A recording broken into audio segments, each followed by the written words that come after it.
We are live. Welcome to the current edition, the next edition of the Joko Collective's Joko. This Yoruba word meaning sit down, as in let's have a sit down Mm, and work this out, work through this. mm, Um, Given to the true founder of the Joko, Tasha Thomas, who consulted a Babalawo about what maybe this should be called. And so, Joko. And what the Joko Collective is trying to do is intervene. It makes some critical intervention in some of the conversations that we're having about our path to liberation. So we do take that as a fundamental. However much license some of us may have, we are not free, right? We do not mm, experience a deep and a broad sovereignty as a people, a global people.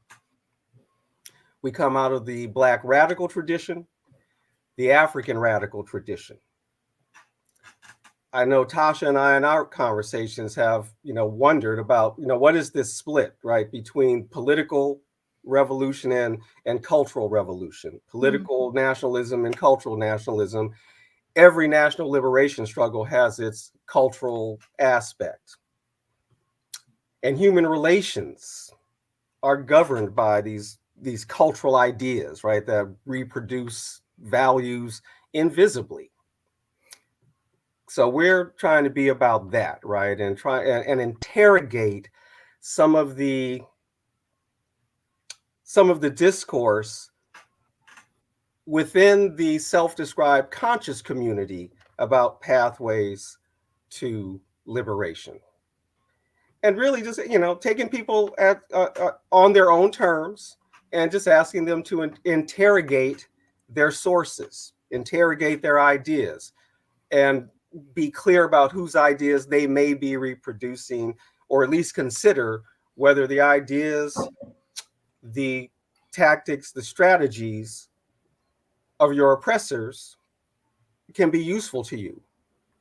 And they can, right? It's the guerrilla tradition. You want a weapon, you go get the weapon from the colonial soldier. And you need to know how to use that colonial weapon and repurpose it, right? So, anyway, this is what Joko is attempting to do. And on a community level, we've been described in a bunch of different ways. Are we a think tank? I've mm, always thought of us as a freedom school, but really more like a freedom university. Mm. We're coming from all those traditions. We've spent the last few years and sort of stumbled into it. I don't know if that's really the best description, but we just made our way into these discussions where we wanted to start thinking about, what is the world we're trying to create? How do we get there? And let's approach this conversation using the Neely Fuller, popularized by Dr. Francis Cress Welsing, 9 areas of people activity. Without going in the alphabetical order, and I'm not going to list them off now. People can look it up if they want. I think that's always a good thing to do. Go do some research. But we're ending on entertainment, right? We've gone through education, economics, etc., right? Politics, war, sex, etc. We're ending on entertainment, and we broke that down into, okay, sort of what we think of as modern media and journalistic media primarily, mm, um, and then the arts. And we we have only loosely approached popular culture as such, mainstream popular culture, and we've been looking at grassroots arts, right? The so-called fine arts.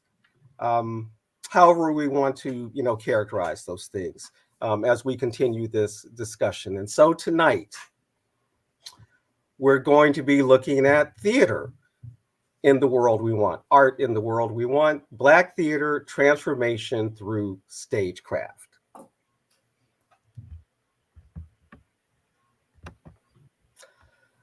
we always begin by acknowledging, right, that we do this work on the unceded lands of the Tongva people in this place called Los Angeles, the Los Angeles Basin, Orange County, Ventura County. Shout out to the Chumash people.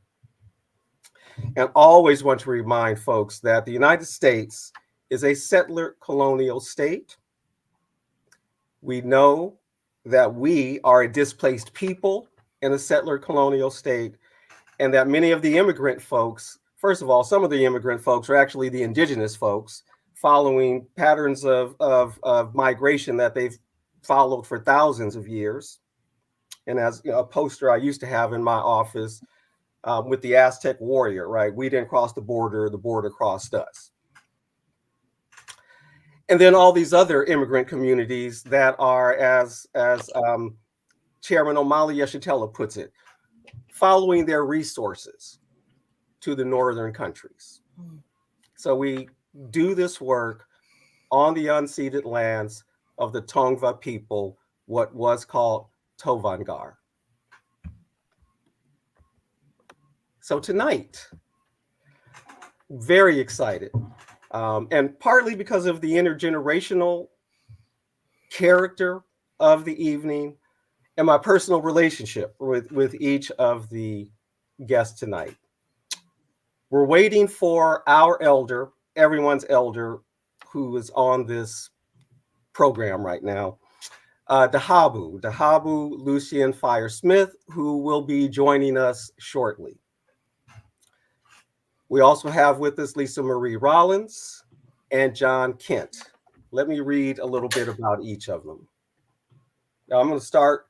I introduced them from oldest to youngest, and now I'm going to give your bios from youngest to oldest. John Kent, a Detroit native, took the first step in his acting career when he entered a New York City. I thought I did. I thought I heard an echo. That it tripped me up. So let me try again. When he took John Kent, a Detroit native, took the first step in his acting career when he entered a New York City International Talent Competition in July 2004. He and his mother permanently relocated to LA 1 year later. Within 3 months, John signed with an agent and manager, graduated a commercial acting course, and booked his first audition, the commercial that introduced Firefly cell phones to the world. In February 2006, he marked an unusual milestone by booking 2 unaffiliated projects involving Comedy Central's Mind of Mencia. 1 week after winning a co-starring role in the show, he booked a commercial promoting the series.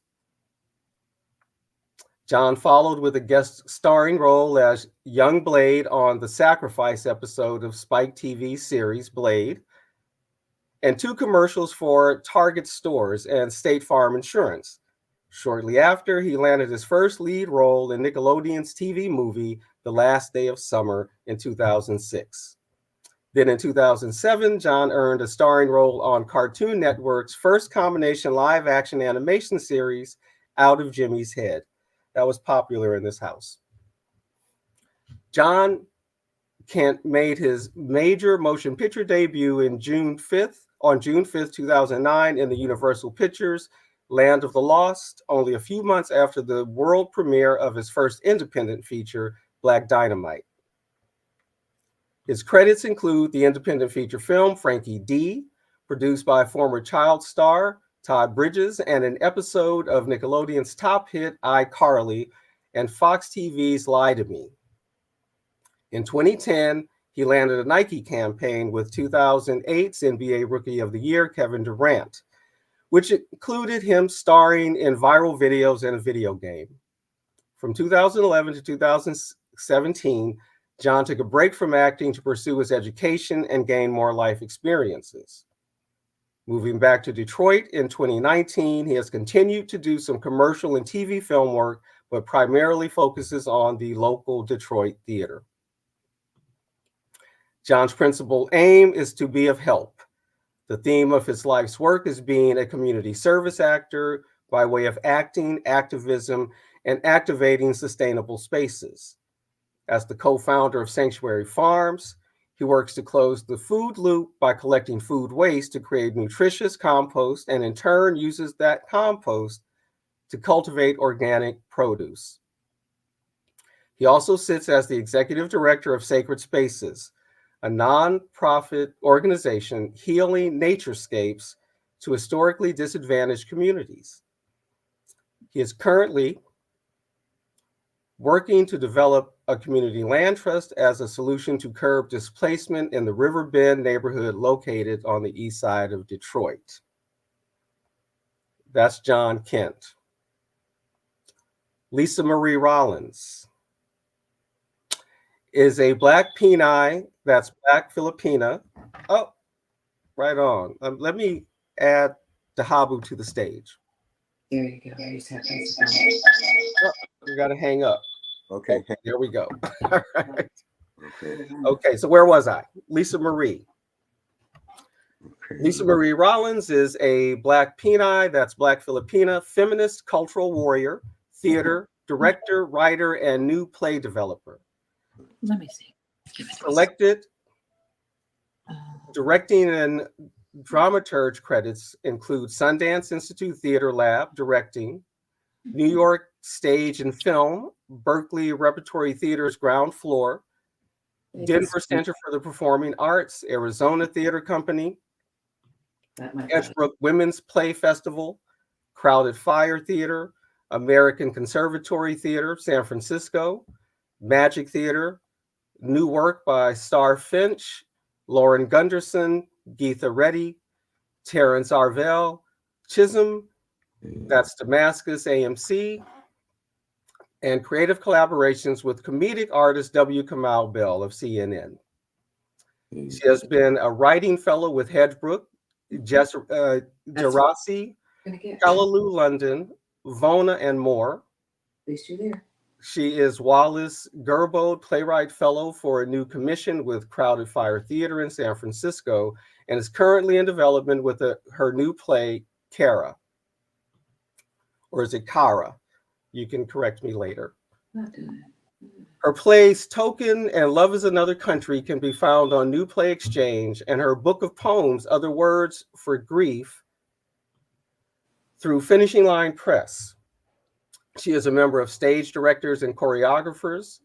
She was honored with a Bay Brilliant Artist Award from San Francisco's KQED and has been the literary associate for Intimate Theater in Seattle, Washington, and reads for juries and play selection panels around the country.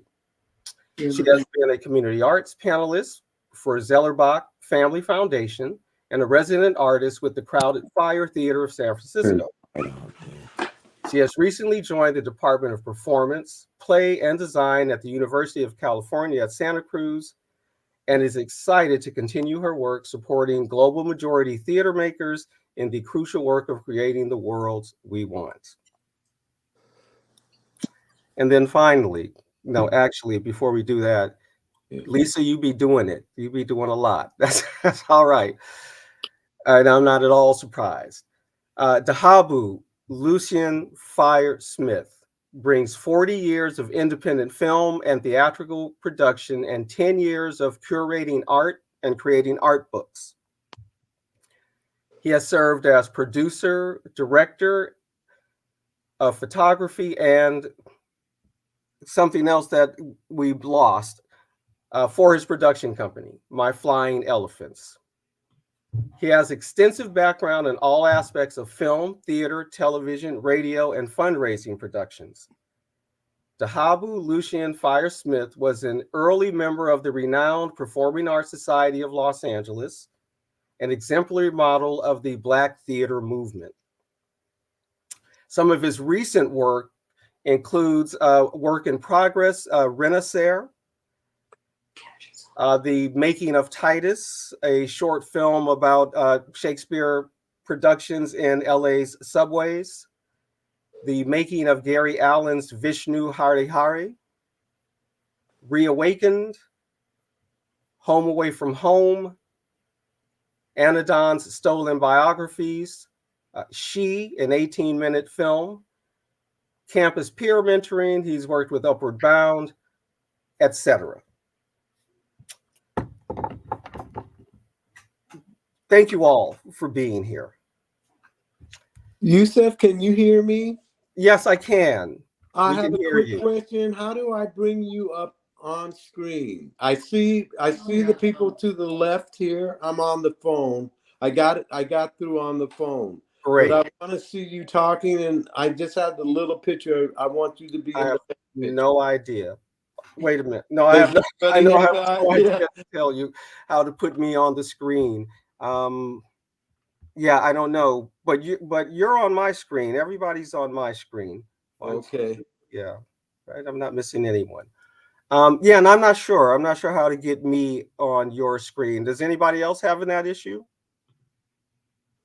I see everybody in little picture, but there's a way you can get on the main screen. I wonder. Well, I'm about to take this off the screen because that is the last. That's the intro slide, right? The bio slide. So let me go back to. It may be a little bit different using the phone. It Oh, might okay. be. Can you see me Or now? is that good? Yes, I see everybody now.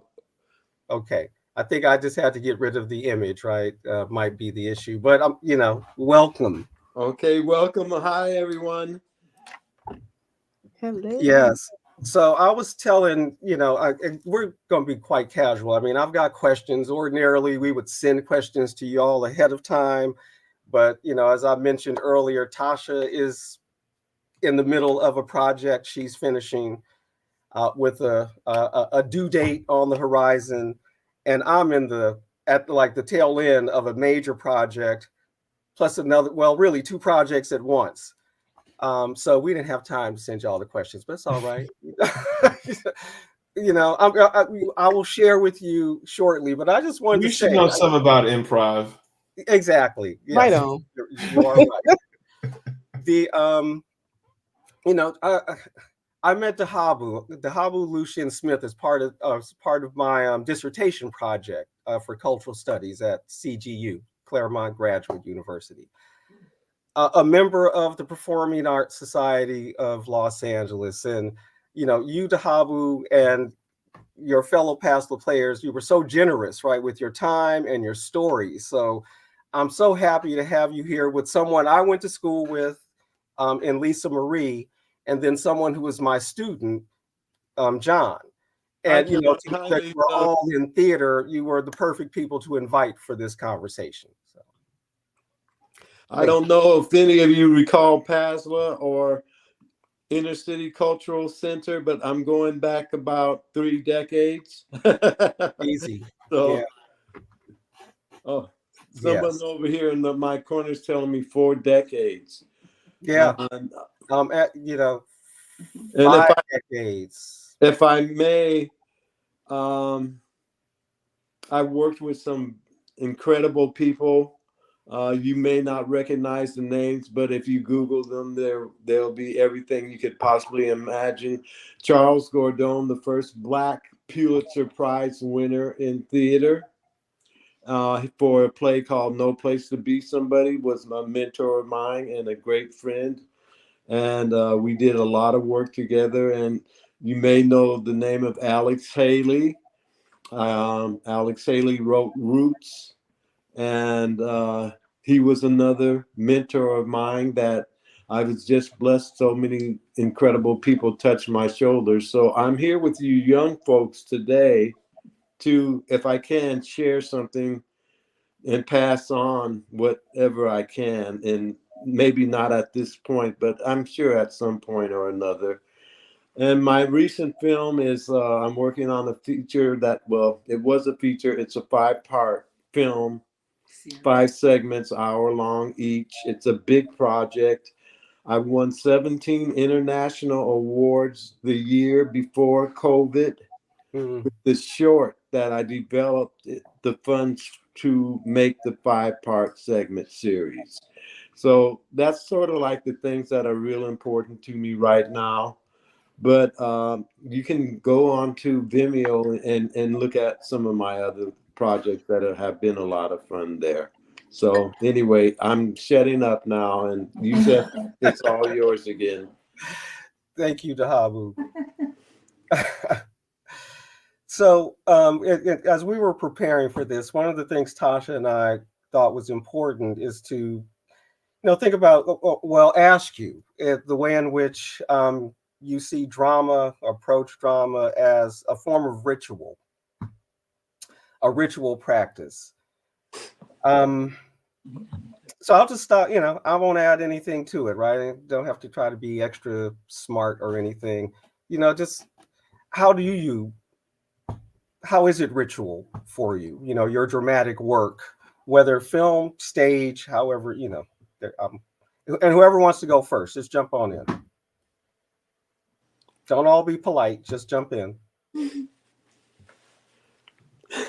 Still being polite. John, I'll call you. Usually, the youngest doesn't go first, but I know. guess I'm breaking tradition. I'll show my ignorance, and then I'm sure the elders will clean it up. But we were just talking. Yeah, what does that mean, right? Okay. Right. Going straight into it. I think when I think of a drama as what did you this is ritual? Ritual, yeah. A lot of ritual is sometimes a escape, right? The ability to imagine something different, a calling on some type of ancestral energy, to bring forth a new, or maybe something that was in the past that can help where you are in that moment. For me, drama is life, because there's always going to be drama, for better or for worse. So I've used my tools within acting as life tools. For me, acting is the art of empathy, and to be able to step in different roles and characters and to embody them has to have a sense of humility, civility, and compassion. And in the words of Stevie Wonder, the world is in need of love today. And that's having left, and that's hard, right? To constantly work in love and to be in love with humanity and the world, especially as we look around and we're in the midst of genocide. What's going on with our brothers and sisters and non-binary folk in Palestine. But also we know that in drama could be a distraction, right? Because in the midst of that, they're not talking about Yemen. They're not talking about Sudan. And this is affecting us as well, I do think a lot of, focusing on ritual, right? Not to romanticize the past, but I'd like to think, and from what I've heard and through studies, rituals were a way to center oneself, right? To get back in touch with the land and ancestors. And a lot of our rituals today, and what I mean by this American culture, is the ritual of consumerism, the ritual of distraction. And even through a lot of our drama production, it's distraction. Then we get into the conversation of art for art's sake, or art for a particular purpose, to have one think, to be conscious of what's going on within our surroundings. So art is definitely ritual for me. But you have to be very intentional about that, because for instance, I grew up in a house that was very Christian, and I learned a lot of great things through that passage, where I don't find that to be where I am anymore. But the ritual of prayer over food lost its importance over time for me, until I had to start paying for food. And I had to start growing food. And I understand, to call on the ancestors, to call on the higher power, because I do believe in a higher power, to say thank you, to give gratitude Yeah. for the grace given that I'm able to have something that is nourishing my body, because that's a sacred thing that's happening. This is an exchange of energy that's going on, and it took time to understand that. So a lot of times we can lose our way within ritual because it doesn't make sense anymore. It's kind of lost its touch. It becomes religious. Mm. And that's when you have to have those life experiences to kind of understand it. I think Lisa Marie and Lucien, I'm not sure Lucien it was more of an actor, but I know Lisa Marie was. And when you're doing a play, right, and you're doing it like for a month straight, you're like, damn, I'm gonna act surprised again, like about this shit. But then you like work your way out of that, and then like come like a week in a month and a weekend, you're like, oh, there's something new that I found within this particular moment, So it's ritual calls us to be here now. And drama is a really great ability to access that. So yeah. Do I get to popcorn it? No, I'm not just kidding. Lisa, could you jump in? Lisa Marie? Yeah. I love so much about what you said, John, especially where you said something about using drama as a life tool. And I think about how I came to theater. I mean, I think, I too grew up in an extremely evangelical Christian family and had to learn to navigate through all of that and then make it my own at some point. And I think that theater was a place that I was able to find church again. Theater was a place that I was able to find singing and movement and sonic energy moving through me and the word being used. And theater was a place where I also realized that I had a tongue and that I could say my word and it could also fill someone up. And that's what also where a lot of my passion is now when I'm helping folks create their pieces. I do a lot of new work for American theater, like brand new plays that are just like the tiniest idea of something, and we grow it to this giant thing that gets on stage. And being able to support folks to find their tongue and find their words, and also to create something that envelopes people and provides them with a new vision of what our world can be, right? And so I think it was a place where I found safety and all of those things. When I think about African diasporic spirituality, like that is where I also find safety. And those two things, like even if I'm working in a professional sort of,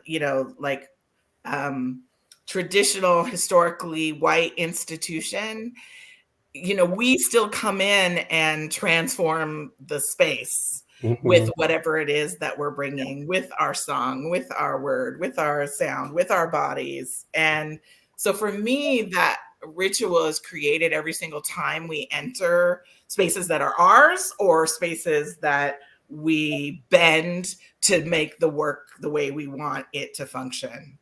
And so I think, and then I will also say, I'm going to call up one of my,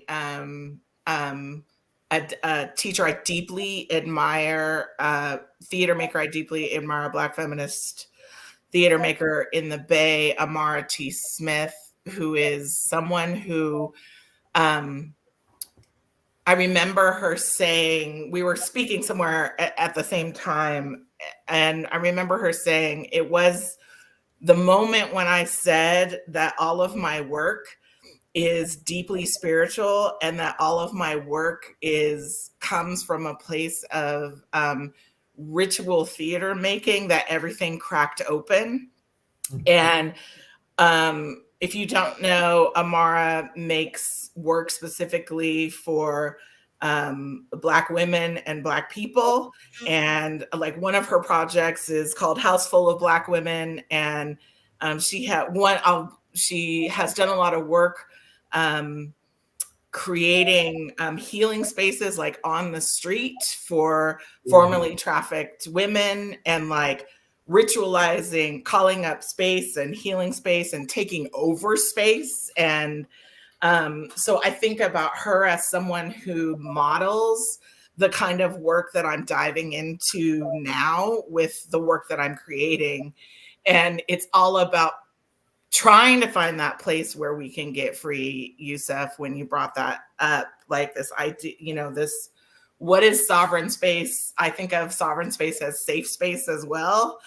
And so I think that I'm just I have also now to acknowledge that all of the work that I create that is my own, not always the work that I'm creating with other people, is ritual work, and it's exorcising like all of these the ways that we've been constructed and distorted, and trying to find our grounding all over again. So yeah, I'll stop there because I could talk about that for a while. But I think ritual pretty much just lives in my work. And I think the other thing I'll say is I work, even if I'm working with, I almost exclusively work with Black playwrights or global majority playwrights.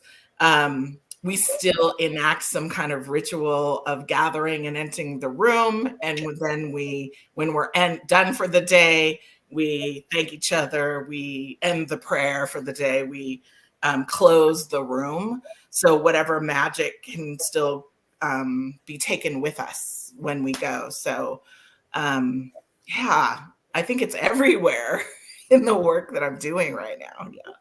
Great. Thank you. Lucien, do you want to get in on that?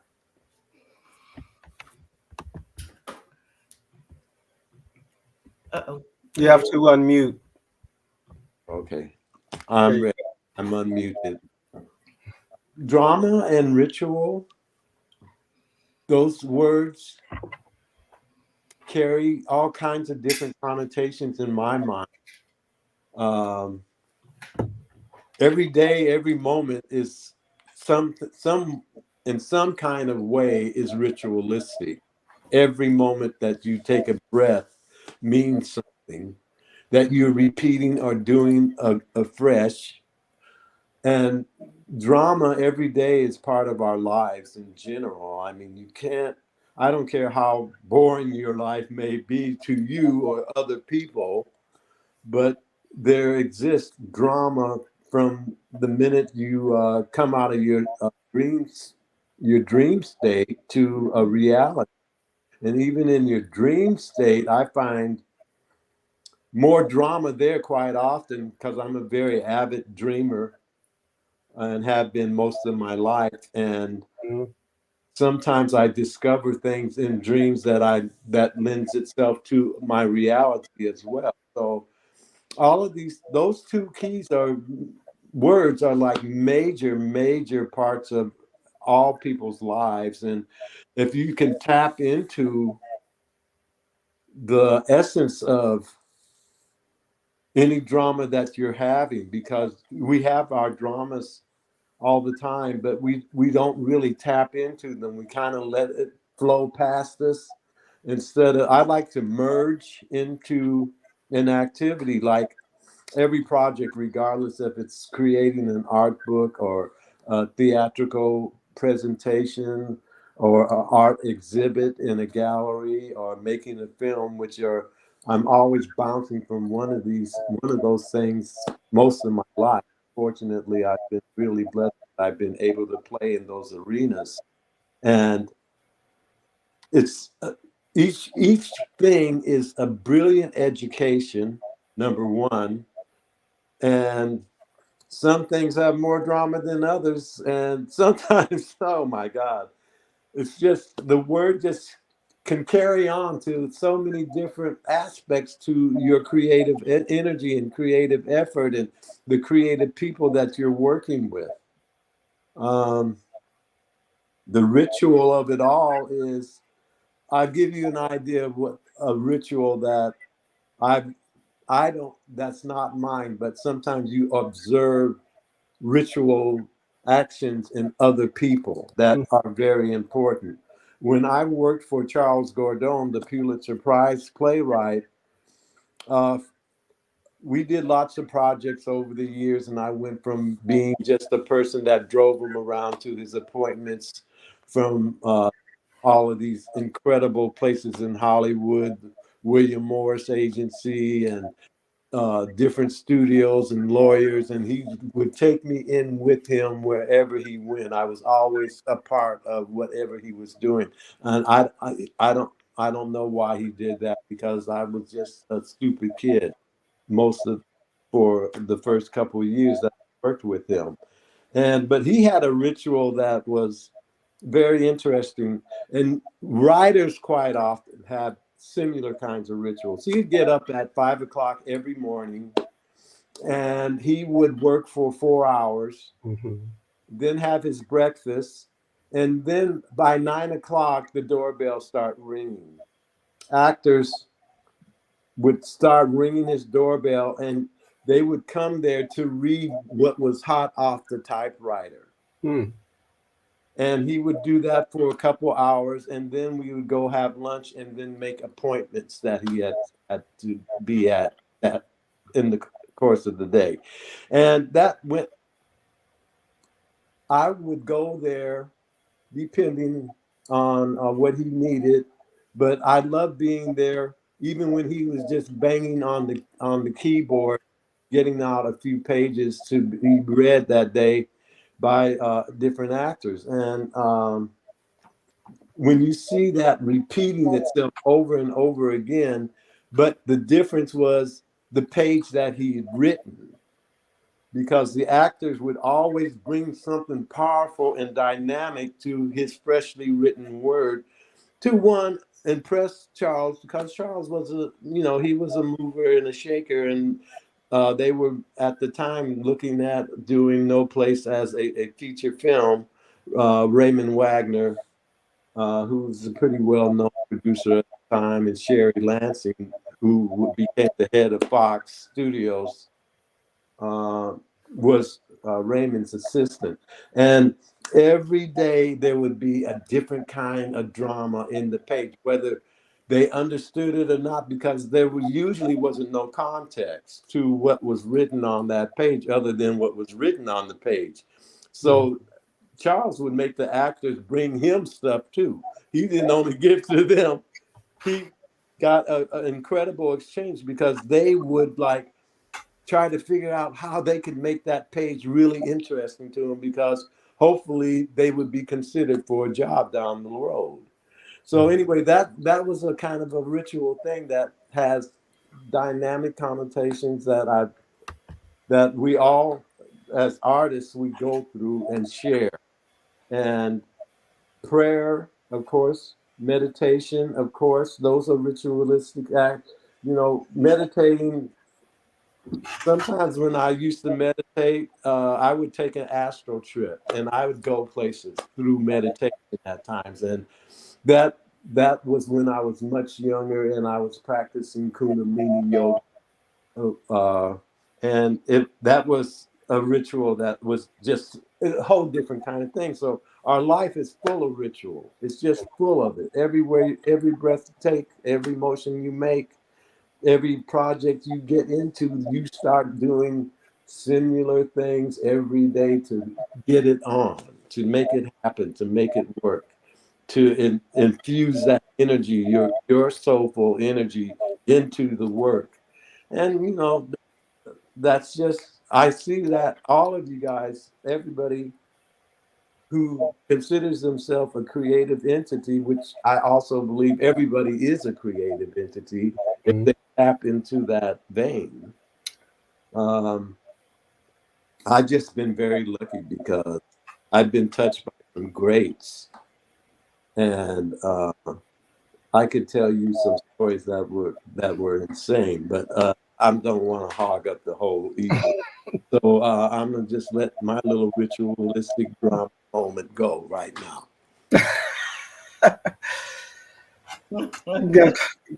Yeah, it's interesting. The mention of the spiritual.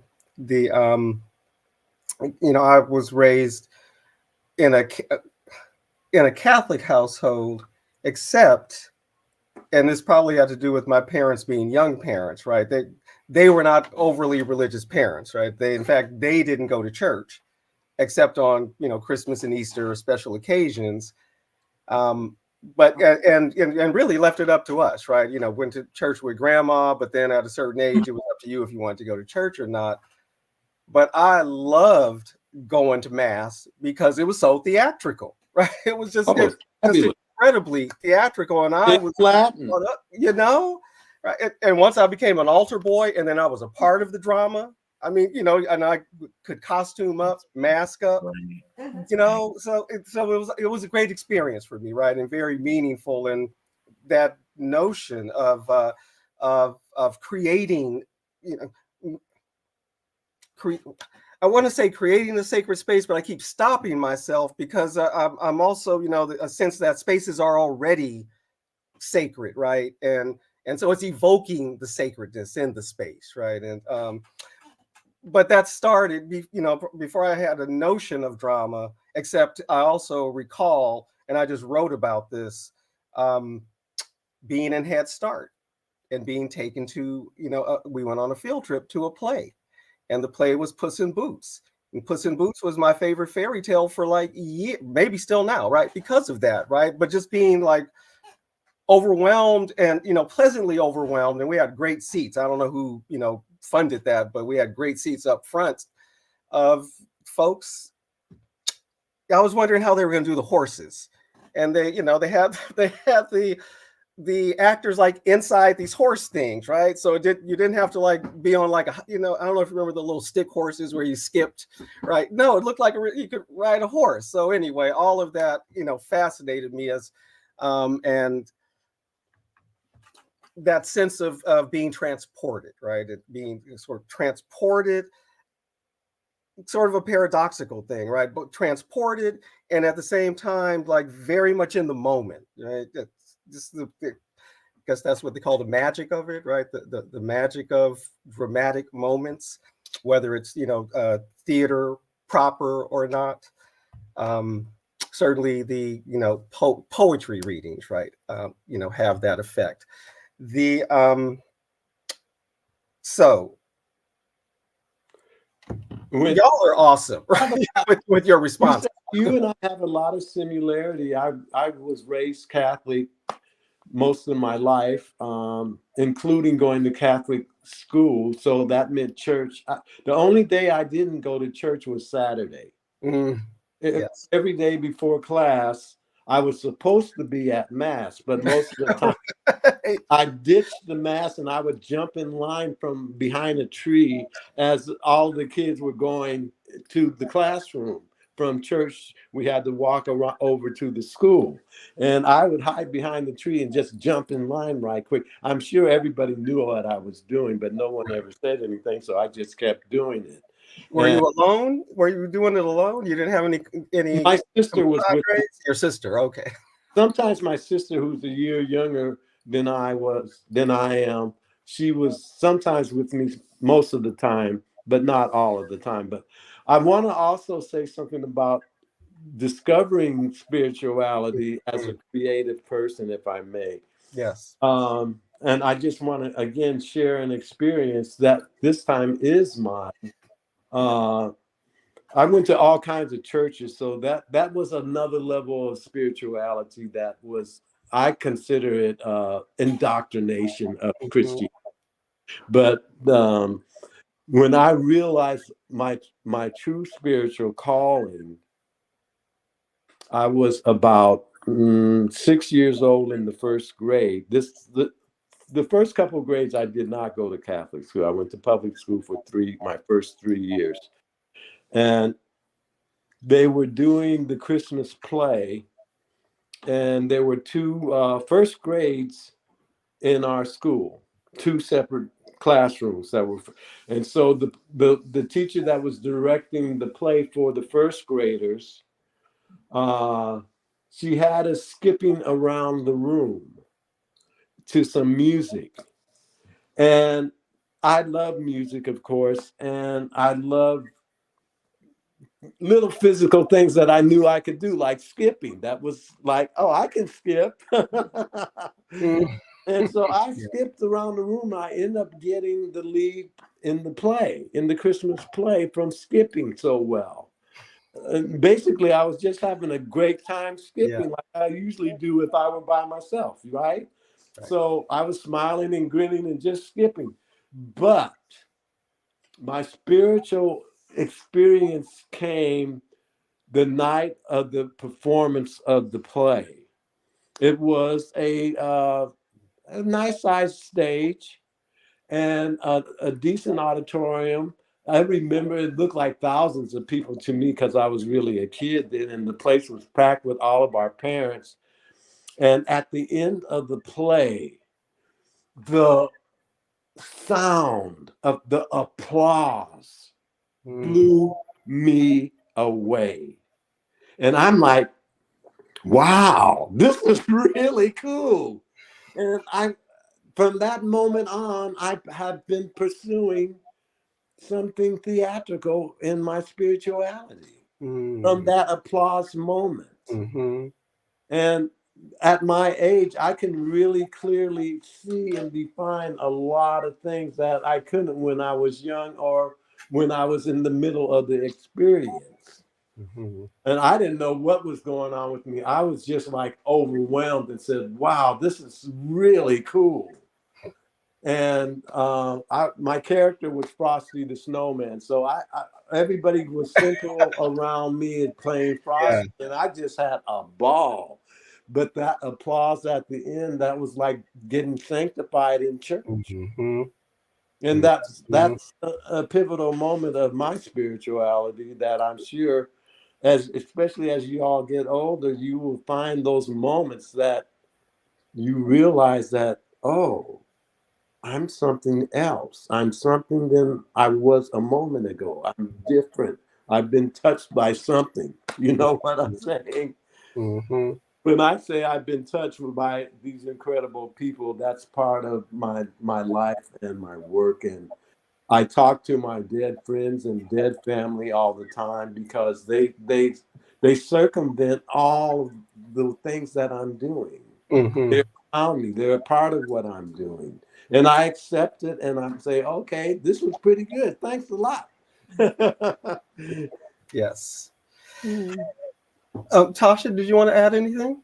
Yeah, so I'm muted because you guys are just really turning me on over here. And you got me thinking about, and I love the way that you just said, oh, let's just call it ritual without our usual preamble, right?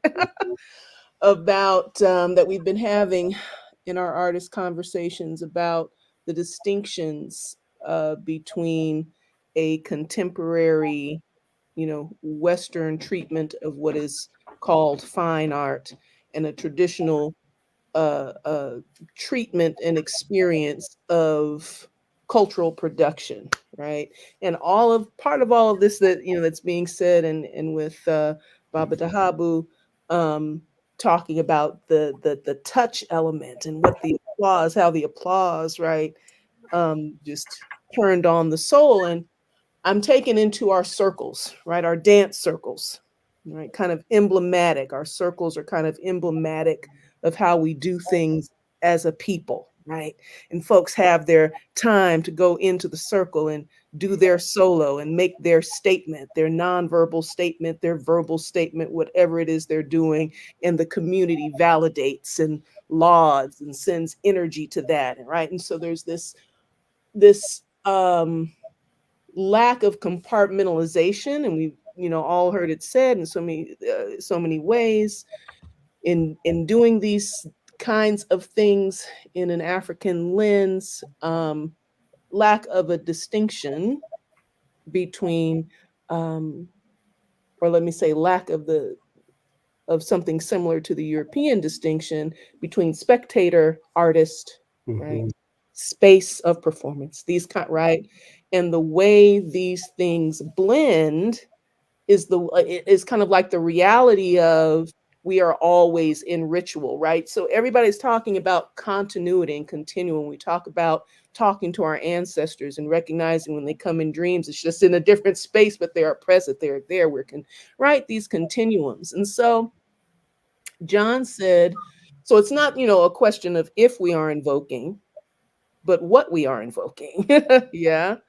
John said not too long ago, talked about consumer ritual, right? We have a cultural projection, caught in a cultural projection where we're caught up in consumer rituals and we're constantly performing consumer rituals. And there's also, right, the theater of this time and of this moment and of the dominant culture that serves the reproductions of its values. So all of this, right, I'm saying, is summing up to ask you all as practicing artists, what do we need to invoke now, for who, and what have you found in your experience to be kind of some of the most reliable mechanisms for invoking what we need to invoke?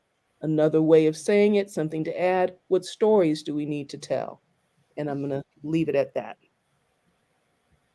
Oh, golly, I have to jump in right with that, if you guys don't mind, because oh, when I had that childhood experience, but then I had my life work theatrical Black theater experience that was unbelievable. And that's when I was a young, older teenager, from younger teenage to early 20s through the 20s. I was with PASMA, the Performing Arts Society of Los Angeles. And it was the first Black theater company in modern times in Los Angeles. There was Nick Stewart, who had Ebony Showcase, but he never really had a theater company. He had a beautiful little theater that is now the what's that theater over there on Nate Nate Holden. Holden Theater? Yeah. Yeah, but before it was Nate Holden and whatever else it was before that, it was Ebony Theater, and that was Nick Stewart's home. And mostly any black productions that were going on were being done there, and pretty much exclusively only. And then along came PASMA in the early 60s and Inner City shortly thereafter that, and Watts Writers Workshop and a few other places that were giving the cultural dynamic. And they were, except for Nick was more theatrical, but the other places were all very, very political. Mhm. And Black culture demands of you as a creator to address the politics that of the day, the politics of the past, and the politics that you hope to see come into fruition at some point. You just can't escape any of it. I don't care who you are. You have to deal with the Black cultural political elements, because they're I don't want to use the word overbearing, but they are all over you. Everywhere you go, to the store, to the bank, to your family, to other people's families. And so to me, that's something that you have to seriously address, and I've been doing it my whole life. And it's been a fascinating adventure. And even today, this project that I'm working on now, I can't talk about it too much, but it's just it's insanely political and creative and theatrical, and I'm combining all the works that I've ever done over the 60 something years I've been involved in the spiritual theatrical experience, and it's all relative to Black culture, even if it's not directly Black culture. It permeates. Black culture permeates everything in America. If you grow up in America, Black culture has permeated Yeah. everything there is in some form, fashion, or manner. So I wanted to, when you were talking about the dance circle, I just wanted to drop something in that was also very fascinating. Was a friend of mine is part of a djembe drum circle, and I was invited to shoot. I document a ton of stuff. It may never go to the screen, but I document all kinds of stuff. I mean, I have a library of hours and hours and hours of everything you can possibly imagine. And I got at least 200 hours of djembe circle drumming. And the drummers would let me, at first they were a little hesitant about me being the way I wanted to be, but I kind of worked my way into, I ultimately would get in the very middle of the drum circle. And if you've ever been around djembe drumming, that's another incredible spiritual power force Yeah. that comes from Africa that also has a great tradition and ritualistic dynamic to it, with the drums and how the drummers would work together and separately. And it was, and all of a sudden there would come a point where you're in the middle of a moment of drumming and you are gone. You're just Yeah. gone. And especially even if you're on the outside fringes of the circle, but in the middle of the circle was a very special place to be. That's all I can say. That was some kind of circle. And I still do things with, like, you know, I'll still go hang and capture some footage. And the Baba, our Baba, who's Nigerian royalty, is our teacher with the djembe drumming. And the djembe drums talk to you. They sing this. Initially, they were like, you couldn't go to the king and say blah, blah, blah, blah, blah with your mouth, but you could send it to him through the drum language. Mm-hmm. Hear it and accept it, whether he liked it or not. Mm-hmm. And so it's just this whole detailed discussion that is going on through the drum. And they send messages. These circles they send messages through the world, and that's a whole nother spiritual dynamic that music is a part of. Music, I love making films because I always have music attached to it. And that exploration with music and going in the studio and bringing in your talents. And I never know what I go in the studio and I have a spoken word project for my film, and it's like 5 pages typed. And my vocalists are like, you got a fucking Bible here. And I said, yes, I do. And just do it the way you feel like doing it. I never, especially with music, never put a hard handle on it. I say, okay, I sort of like, this is the zone, and you go ahead and do what you do. And I have some fantastic soundtrack music for my upcoming segment series. That's just wonderful. And I hope to share with you guys, because I would love to get what you think. Okay, Zip. All right. Lisa Marie, what stories need to be told right now? Yeah, Tasha, I'm really thinking about not just the what stories need to be told, but what does the practice of theater need to be invoking right now? And I'm also thinking about what you said about, African diasporic theater making doesn't distinguish between maker, spectator, and story. So those three things together, I think, it's funny that you all have been calling this series for this long, Making the World That You Want, or what, or I can't remember the exact words right now, but, for me, when I talk about theater making, everything is world making. Everything is world making. And I think world making is a term that is used a lot now. It's used in like gaming, it's used in like digital media, it's used in, so there's lots of ways that people are using that phrase, that word. But I think that there's a particular way that we are able to actually, I think I've said this a little bit before, like bend the world to the way that we want by the magic in the room and by dissolving that separation between spectator, maker, and story.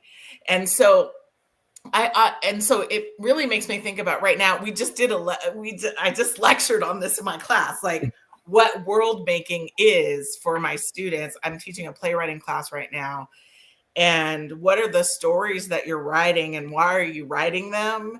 And sure, we talk about, Aristotelian, blah, blah, blah. But then we talk about diasporic. Then we talk about like Persian theater making. We talk about, we do many global storytelling frameworks. And so, but all of it is ritualistic world making. And so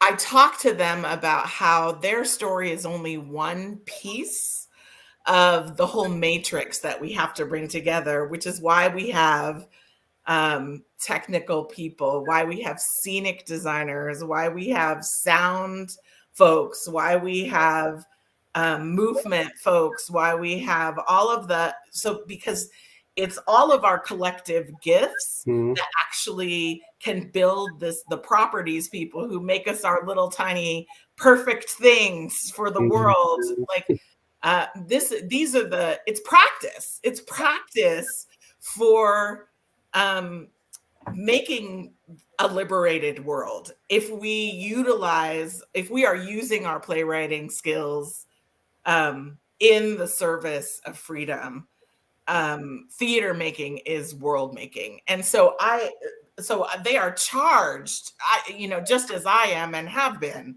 to ensure that they're writing the stories that they needed, a la Toni Morrison, who reminds us to write the story that we have not heard, write the story that we needed. And so they're reminded to do that. They're reminded to imagine the complete future, even if it seems so far out of the realm of possibility, especially as we've already noted with, the reality of, of violent genocide that lives with us every day, or our brothers and sisters dying. And this child who got beat to death by her classmates in the bathroom. Like, I am just, and then our brother who burned himself. Yes. Like these folks are on my mind. Yes, ma'am. And so what is the world that we are working towards, that where both of these people can be alive with us right now and be cared for. So that's when I hear you say this thing of what are we evoking? Like I am invoking collective world making that is towards freedom, that is towards liberation, and that that methodologies for that creation. Yeah. Yeah. Right. Ashe. Mm-hmm. Yes. John? I'm Right. full. I'm full. First off, Tasha, I'm so happy that you're here with us right Yes. now. You needed to be here. Yes. What are the stories we should be telling? Right now, I'm going through a personal transformation, really digging deep into my soul and my psyche, and the Western worlds like to separate those, but in the African tradition, they are one. Mm-hmm. And as you mentioned, Doucette, we have to be very intentional and clear about what are the things that we are projecting out that have been told to us that we're unconsciously or maybe consciously doing. Mm-hmm. A lot of my work right now deals with the land and deals with community. And I have to have a lot of delineation between when I'm in community versus when I have to go speak to programmers to bring funding or funders and different things like that. And there's this schism that can happen that a lot of Black people have to deal with in the world. I mean, W.E.B. Du Bois' two-ness that we deal with, that he deals with. And one of my biggest fears is that in wanting to do good, you wind up doing harm. Mm-hmm. I mean, that's a classic villain story, right? If only they recognized that they were doing harm, you know? But I think one of the things that I'm trying to get to is we have to tell the truth. Those are the stories that we have to tell. And in doing that, you have to be willing to put yourself on the display, right? Mm-hmm. And we live in a culture now with these folks who are on display. You know, a lot of the actors and actresses on TV are some of the most secretive and conscientious image folks in the world. Mm-hmm. It's packaged lies that we are looking in, and a lot of people are buying into, because that's what they want you to do. They want you to buy into, you know. And when working with team and in community, it has shown me the importance of being put on display and being willing to say, hey, I'm doing the best that I possibly can. I don't know. I don't know. I think this is a great step into once I do have children. They're going to be letting me know all the damn time. But that laugh you said feel like it came from somewhere real. I'm going to share part of that laugh because as kids, Yusef and I, and the lady up here, what is your name again? Who's that, Tasha? Or Tasha? Up in the corner here? Yeah, talking about Tasha, yeah. Yes. When we grew up as kids, we weren't telling our parents shit. That's true. They were telling us what they were telling us. And we had better pay attention to what they were saying. Because if you didn't, you got your butt tore up. And that's such a big difference between our generation, which is like, oh, I'm probably 40, 50 years older than you, somewhere in there. And the younger generation, it's like the children run the world and they're babies and they're not ready to do that task. And the parenting, I'm very disappointed in a lot of my younger friends in their parenting concepts. Oh, we can't touch the kid. And you go in the store, you go to a restaurant, and there's this kid just throwing tantrums. We weren't allowed in a restaurant unless we knew how to sit our butt down at a table and eat with a fork and spoon and behave ourselves. All that tantrum stuff you see going on with these young kids, I'm just like, something is really missing that's important for them to understand how to live and grow in a dynamic way, not a me way. Everything is me. Oh, you kid. Oh, you drew that turkey, hand turkey. That is so beautiful. You need to be exhibited in the New York Museum. Bullshit. You know what I'm saying? As artists, you have to earn your rights to be exhibited in the New York Museum. And yes, you wanna give your children self-confidence. Yes, that's important. Self-confidence is very important, but not them telling you what to do. That's your I job. think it's a both and. What's About that? What's that, John? I think it's a both and. You know, I feel like I was definitely the last generation where I definitely wasn't telling my parents, or you know, if I did, it was, you know, huh? You know, I was whistling. Um, but now my generation is raising children of this ilk where they want them to have more freedom, and the pendulum has swung hard left, if you will. But I think we need to find that equilibrium of allowing children to be able to find their center and be able to speak um, to what they feel is real with respect, right? Mm-hmm. You know, and I think my generation wants their children to speak up because they weren't given that voice. They weren't Mm-hmm. allowed to be able to speak about things that would have been helpful. Because I do think children can help and speak to things that can go beyond us, but that we need to find that balance, you know? I have to tell you, okay, my mom and dad divorced when we were pretty young, but my dad remarried, my mom remarried, and my sister and I would go spend the whole summer with my dad and his family, right? And dad, back at my sister, okay, if you can imagine 54 years ago, what Black families were like then.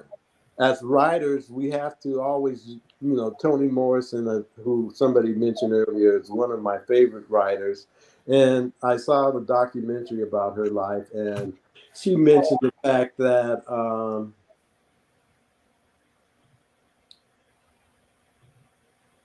oh, geez, I lost that thought. In the last 30 minutes of the movie you're talking about?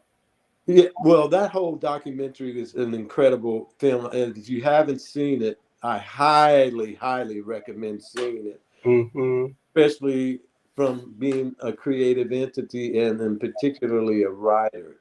And Van Tile Whitfield, who was the founder of PASLA, was from Washington, D.C., and he started the Washington Repertory, and he became the director for minority grants for the National Endowment for the Arts when it first started for the first 7 or 8 years. Mm-hmm. He gave grants to all the minorities, whatever you were. He was the one you had to go through. And Van was out here, and we call him Motojiko. That was his Swahili name. It was like, the wise one or something like that in Swahili. Fire Eyes. And what was it you said? Fire Eyes. Fire Eyes, yeah. Van Tile was a trip because he was very dark complected, very well educated, and very political.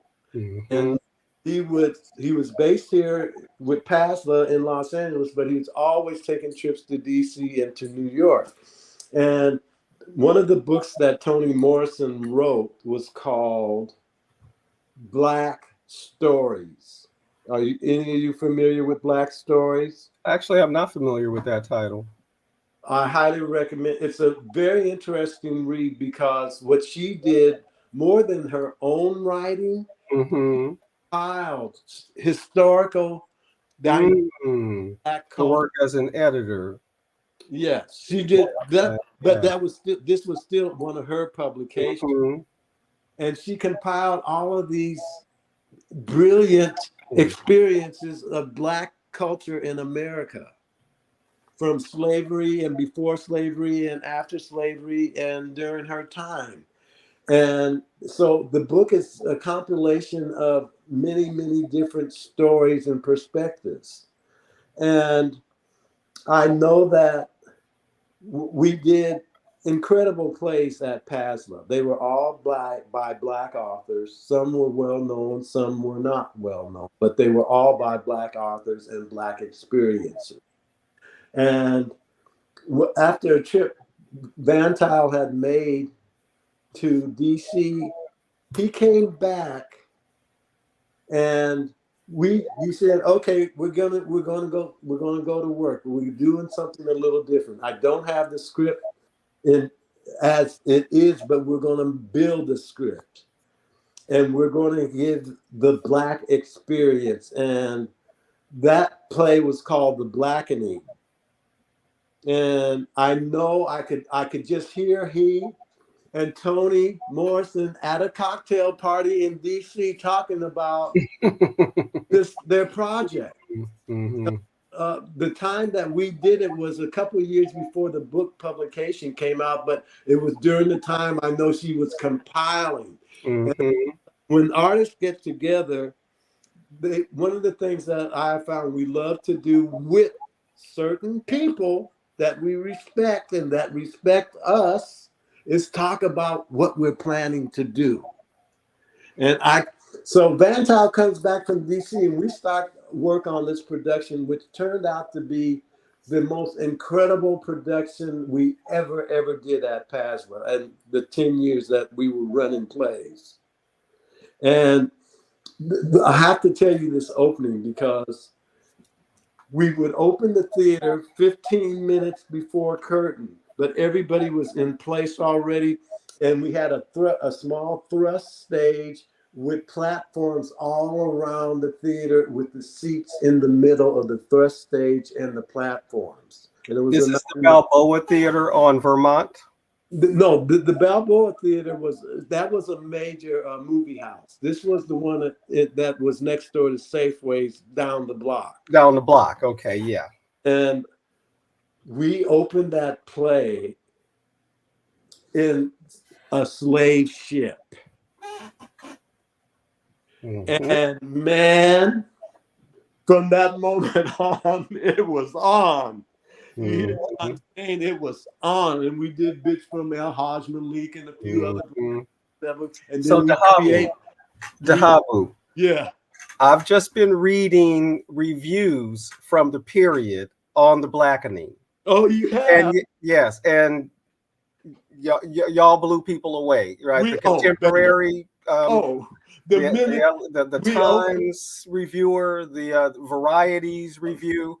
What was that? What was it called? Jewish Voices, right? The Chronicle of California Jewish Voices. And that people loved it, right? Yeah. We took that play to one of the major Jewish center, and we did play on their stage, but it was nothing like in our theater. Mm-hmm. And we opened that baby up in the slave ships. You heard these sounds. And people were walking in the theater as this was going on. And the lights start coming up really slow. Then you got peeks into different kind of cargo areas on the ship and the torturing and the pain of it all. And man, and by the end of it was a full-length play, but it was done in one act. Mm-hmm. And nobody got tired. They were glued to their seats because we were also doing all kinds of experiences, but that opening was a monster. Mm-hmm. And I have to say, I keep saying I love Toni's work, and I know that Van Tile and Toni were into each other because Toni loved theater. That was her favorite arena at Howard University. Mm-hmm. And Could they have been at Howard at the same time? I don't think Howard or Vantal was at Howard in the 50s, right? Mid 50s, I think. Yeah, Tony had already gone. Okay, all right. But she was younger than him. Mm-hmm. But you know, Vantal came out here for his MA at UCLA with theater arts. But I'm telling you, that play, and I highly advise you will love reading Black stories. It's an amazing read, and I like things that are like segmented kind of, but they have a theme to them. And you can just read one segment and get a full picture of the moment, and then go to the next story, and then back. It's wonderful. Everybody here will really enjoy that. And the film, you must see the film. It's on Netflix. It's called Toni Morrison. Something like that. Yeah, I forget what it's called too, but anyway, I know it. Yeah. So we've had y'all on now for an hour and a half, and really, you know, for pre coming in almost 2 hours. So we are going to wrap up shortly. However, I did want to comment, particularly John, you're commenting on dealing with children right now and finding that balance, and I was struck. It made me think about, you know, having that chance to visit South Africa and being in the classrooms, in the elementary school classrooms, and the freedom, right, that the children felt, right, to move around the classroom, get up, or, you know, talk to each other, help each other. I mean, walk across the class, you know, all that, right? Just a lot of freedom. A couple little dudes were boxing with each other. I mean, just a whole bunch was going on, right? Plus the excitement of having visitors in the classroom. But the teachers, again, all African, had complete control of those classrooms without having to be, you know, these like militaristic teachers. When they needed, you know, attention, one little hand gesture, and kids like, boom. I mean, it was a beautiful thing, right? You could see, you know, again, that sort of sense of being validated, right, and being respected as little people, but also recognizing, right, you know, I'm just a little person, right? And I don't know everything this person knows, right? But, you know, just the freedom to get up and go get some water without having to ask or be embarrassed about, you know, going. So that balance, you know, it's there, right? And I think people, you know, the balance is there, and it's in our traditions to not have children running the show, but at the same time always respecting, right, the humanity, the dignity, the individuality of children, you know, and just enough to let them grow without, you know, letting them get out of control, for their own safety. And as they say, right, children actually appreciate boundaries, even if they push, they're testing, right? Anyway, that was one thing I wanted to. Hold on a second, Dahabu, just a second, because I wanted to ask y'all something about children. Yes. Unfortunately, you know, one of our JOCO members, Mila, our youngest member, I think your age, Pierre John, she couldn't be here right tonight, and she's been real busy. And actually, we've been having trouble, you know, staying in contact with her right now. But she has this question for the artist, right? And I want to, you know, honor her to make sure we ask it. And that's about children. Do you, in your work, do you ever consider children as an audience that you're trying to approach? Do you ever have the chance to work with children?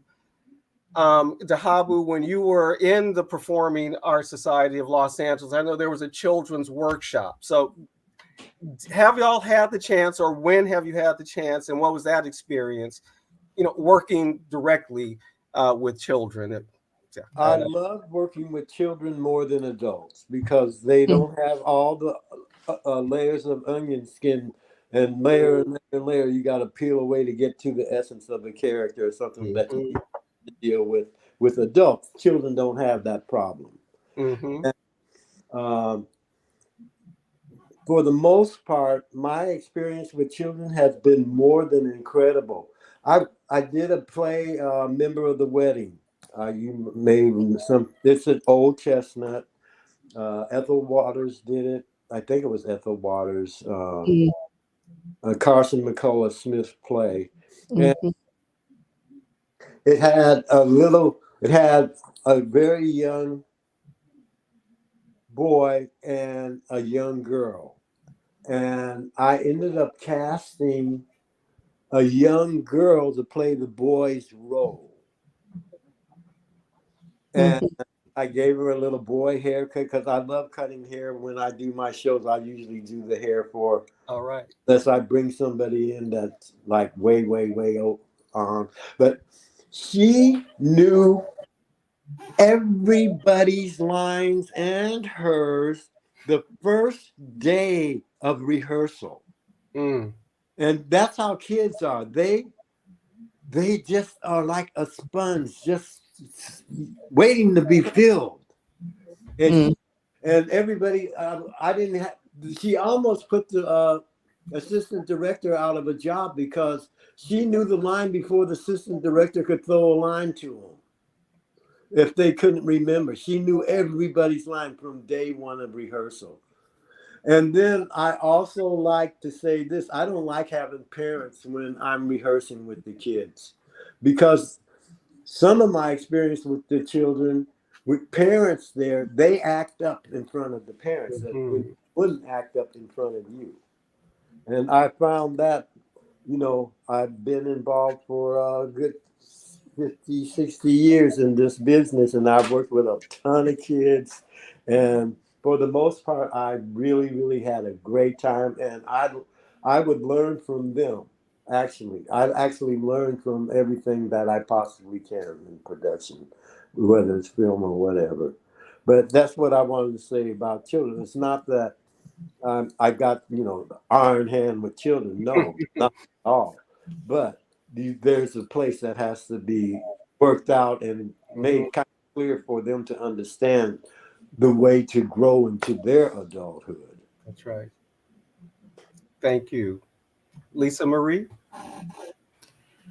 Yeah, most of my experiences like with older youth and university age youth and adults. Mm-hmm. So, I mean, I have amazing colleagues who do work with children and theater for young audiences. And I have at least like 3 or 4 close folks who are part of theater for young audiences, theater making, and spend a lot of time.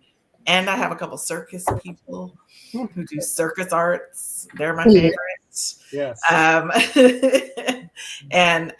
yeah, I don't get as much time. I would say that most of my time now is with, older youth and with adults. Yeah. Mm-hmm.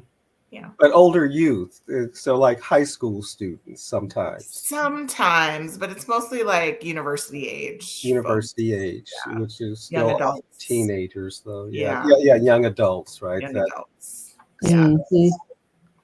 Yeah. And I think that there's theater that I think that the pieces that I make now that are coming out of me, young adults can go to, and like there's nothing there that they wouldn't be able to engage with. Mm-hmm. But I think my work is a lot of like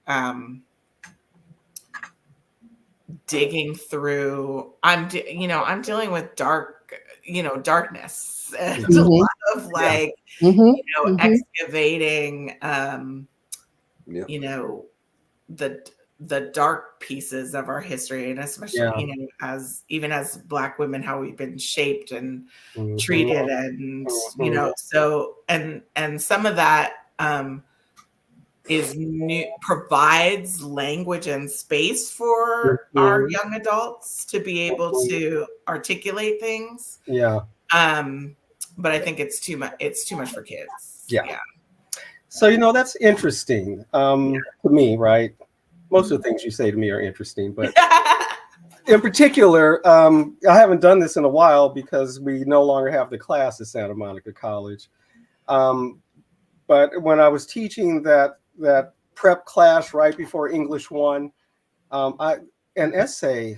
I can't remember the name of the essay now, and I'm not going to search for it to try to remember. But I remember her topic. Right, the writer makes the case that what children want to learn about, right, what they want to engage in school, and what and schools are failing them by not letting them address this. They're interested in things like injustice, the randomness of life, and that Sure. die, right? Yeah. And death, right? And Sure. and the unsolvable, right? And but there's a way, there's a material, right, for children, but that if we're paying attention to them, right, they're all up in the dark, right? The darkness. And so much of fairy tale, right, is That's right. that darkness, That's right. right? And the fear of it, right? I was certainly afraid of the shadows under the bed, and prayed every night that the exorcist wouldn't get me, and all that type stuff. Yeah. So that's interesting to me because, I think we all sort of, there's a way of presenting it, though. Yeah, I think that I'm thinking about like what's age appropriate, right? Like, and so like, what is age appropriate? Like, what I don't want to give additional nightmares if there's like things that we haven't. You know what I'm saying? Like, yes, darkness. I can think about my childhood, and there's like hella darkness. My mother to take me to see The Exorcist, right? Yeah, I thought I was old enough. Yeah, but clearly, I think it's what's age appropriate. Yeah, that's important. Yes. Yeah. It's interesting. John. You're muted, John. Tasha, did you want to go first? Did you want to say something? I'll insert a little something just because it's relevant right in this space. I went to a children's book opening, a release of a children's book last weekend. And just in terms of this kind of non-differentiation, and the continuum between storytelling space and dramatic space, and how powerful it might be, because what the book that was released was a children's book called Say Their Names. And the writer of the book produced this work as a person who works with young children, right? She's a primary school teacher and whatnot, and writer and all of these things, in seeing children's response to the George Floyd murder, right? And seeing them impacted with grief and impacted with, right, this complex of emotions. And so, the book talks about, in a very direct way, again, this injustice piece.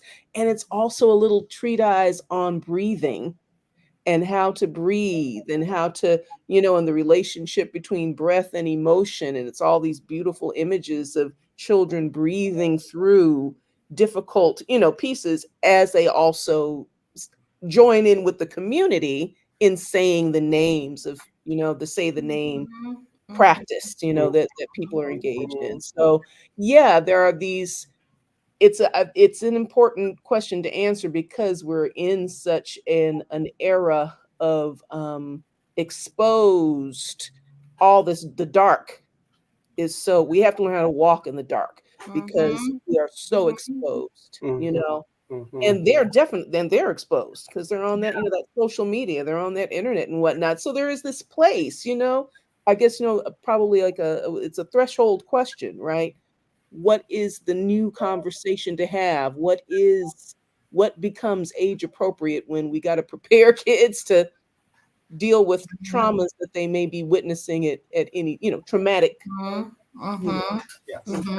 any moment. But that just brought that to mind, that and I think about those people as experts. That's what I'm saying. Like, those people are experts at being able to like find the right language, and find the right space, and find the right, and they have a like expert ability to be able to, here's the space, here's how far we can go, here's the right language. Like, that's not going to like send them home with nightmares, but is going to also be able to help them breathe through it. Yeah, I like that. Absolutely. Lisa Marie said, "Look, I ain't about to mess up these kids now. Come on, not me. Now, when they get of age." Yeah, listen. I understand.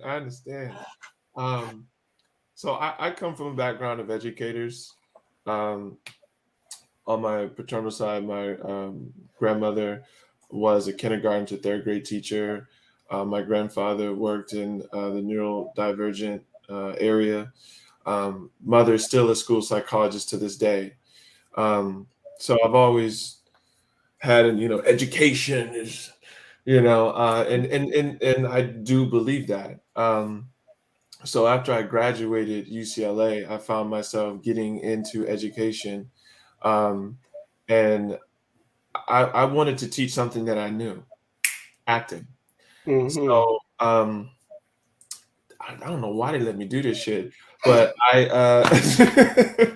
I was teaching kids Meisner. Okay. That's the method that I come out of. So I was having them repeat. There we go. Right. I was having them repeat, and they found that to be really funny, and and I can see a lot of the immaturity, the uncomfortability of it, but there would be some that would really take to it. But what they all really took to was substitution, right? Mm. And I was very clear about, like, what we do here is what we do here, and we have to have respect, and we have to have a clear understanding of what is said is going to be here. Also, as much as I wanted to be raw as possible, like whatever, and I'll get into what substitution is about. Well, let me explain substitution first before I'll put the parameters up. Substitution, for those who don't know, is essentially, you have a person in front of you, and you act as if that is your aunt or that is your grandmother, someone that you are trying to get to convey a message, but that isn't that person, right?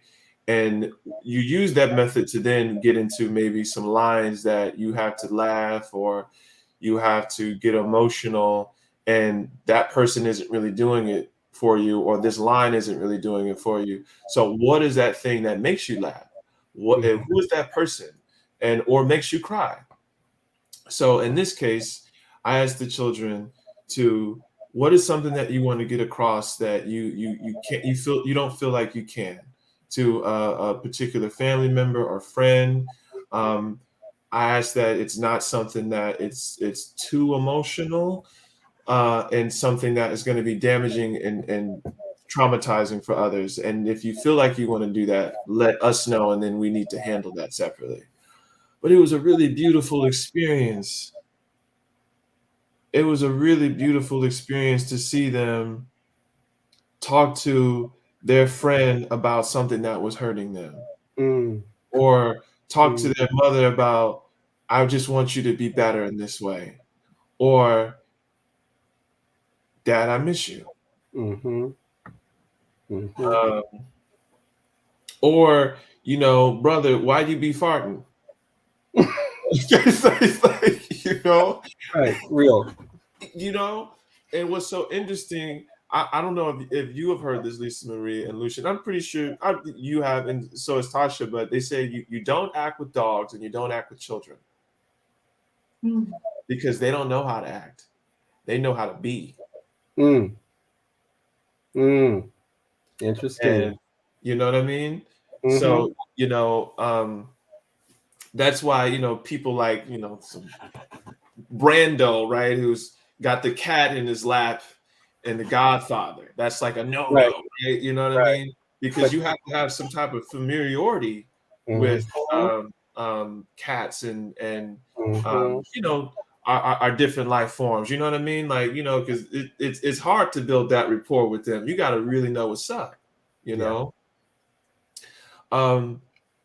In my work now, I am getting back into that. Not so much the teaching of acting, but when it comes to, like, getting in touch with the land. And I want to do more of that. I find myself in front of the desk more, as I mentioned, getting the programming set up and all of the land stuff.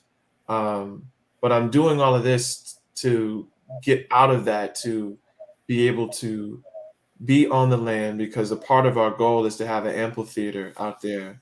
And we want to bring the theater back to the streets, because there's so much talent and there's so many good stories that are around but don't have an outlet.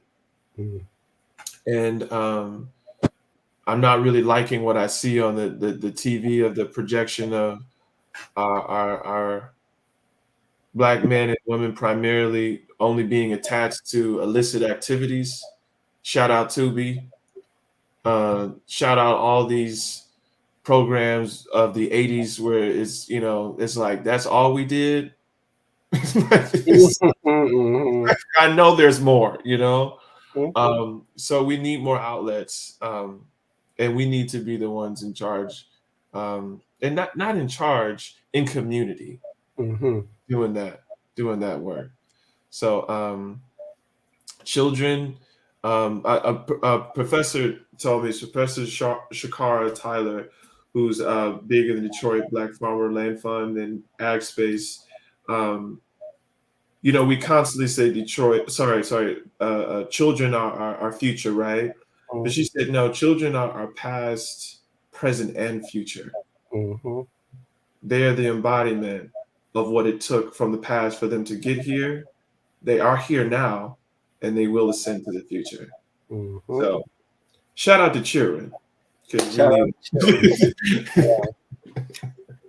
John, your comments, particularly that comment, children and animals don't know how to act, they only know how to be, immediately made me think of, from my recent research, Frank Silvera's American Theater of Being. And his theory is you don't act, right? You be, right? You be the thing that are you. So anyway, that a chime went off in my head right away, and that which again I know Van Tile worked with Frank Silvera, who also went to Howard, and these connections and legacies going forward. So Interlinked.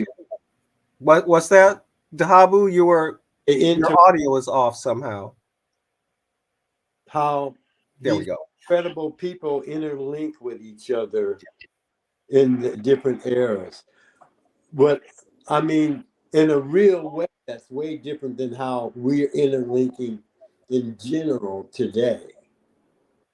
Today, we have so many things that we think are important that really are not that important. But it seems like Van Tile and Frank Silvera and Leah Richards and the director of Inner City Cultural Center, Bernard Jackson, yeah. These guys, they flow with and through and to and around so many incredible people that they respected and they were respected by them. And we don't have that kind of camaraderie anymore. I mean, Inner City would come and see it. The core people of Inner City would always come to Paswell and see every one of our productions. And we would do the same with Inner City Productions. And it was just the temple, the Black Muslim temple on 50, I think it was 54th. It was the main one here in Los Angeles. They would come and see all of our plays, and we would always go eat at their restaurant. I mean, it was just something that we were so comfortable doing, and it just, everybody seems to be in their little bubble, and every now and then you might find a bubble that gets together with another bubble. But usually it has more to do with economy than community. Share and grow and support. That's a big word that's missing today, is support. We just don't know how to do it like we used to as a culture. And with that, I want to thank y'all for supporting us and supporting the JoCo. This great All conversation. here and anytime. I haven't had such a good time in a long while. Oh, good. I'm Wonderful. Thank you, Dahabu. I'm usually buried in my cave, editing my, working on my. Mm-hmm. I know You know, that. it's total isolationism. It total. I'm talking about it, but I'm a victim of my own demise, so to speak. But ultimately, when I finish this project, I'm gonna take a breather and hit the streets again. Yes. and get out more. Yes, I feel that. I feel that directly. I cannot wait to get out of my cave, out of my Right. cloister, right? Yeah. I'm almost done, up ready to And reemerge. what school do you teach at? Santa Monica College. Not Talking you. to you. Oh, Lisa Lisa. I am Marie. at UC Santa Cruz. Oh, UC Santa Cruz. Wow. One of my nieces graduated from there. Yeah, it's a good school. Yeah, it is. It's a good school and not many distractions other than trees. The beach is there. I'm sure they get into all kinds of trouble. I'm sure Oh, I'm sure they find a way. well, if you want to drive for a half hour, 45 minutes, there's lots of distractions. Mm-hmm. That's right. Well, folks watching us on YouTube, Facebook, Twitter, wherever you may be watching, particularly if you're on YouTube right now, subscribe, like, share. Oh, And in fact, you can do that on Facebook. You can do that on Twitter. Subscribe, like, share. And thank you for joining us, this dynamic intergenerational panel who just rocked it. I mean, well, I'm going to say that Joko was rocking because we like the good dopest hearing guest. kindred voice. I swear, it's a wonderful moment to have every now and then. Great. All right, Thank you for having us. You Thank are you. very welcome. Thank you. And the live stream is ending now.